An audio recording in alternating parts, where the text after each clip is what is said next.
প্রতিশ্রুতি ভঙ্গের গল্প। মিথ্যা প্রতিশ্রুতির করুণ পরিণতি। কানাডার এক বরফ শীতল রাতে এক কোটিপতি তার ঘরের সামনে এক দরিদ্র বৃদ্ধকে দেখতে পেলেন। তিনি বৃদ্ধকে জিজ্ঞাসা করলেন, এত ঠান্ডায় আপনি কিভাবে আছেন? আপনার গায়ে কোনো উষ্ণ কাপড় নেই। বৃদ্ধ উত্তর দিলেন, আমার উষ্ণ কাপড় নেই, কিন্তু আমি মানিয়ে নিয়েছি।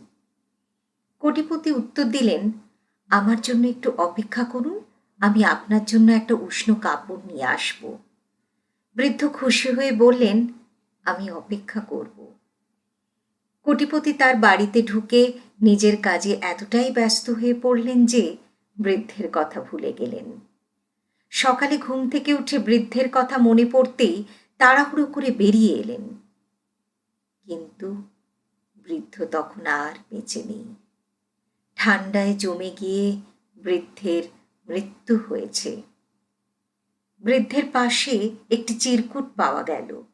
তাতে লেখা ছিল, যখন আমার কোনো উষ্ণ কাপড় ছিল না, তখন আমি মানিয়ে নিয়েছিলাম, কিন্তু আপনি যখন আমাকে সাহায্য করার প্রতিশ্রুতি দিলেন, তখন সেই আশায় অপেক্ষা করতে করতে আমি ঠান্ডার সাথে লড়াই করার ক্ষমতা হারিয়ে ফেললাম। মিথ্যা প্রতিশ্রুতি মানুষকে ভেঙে ফেলে।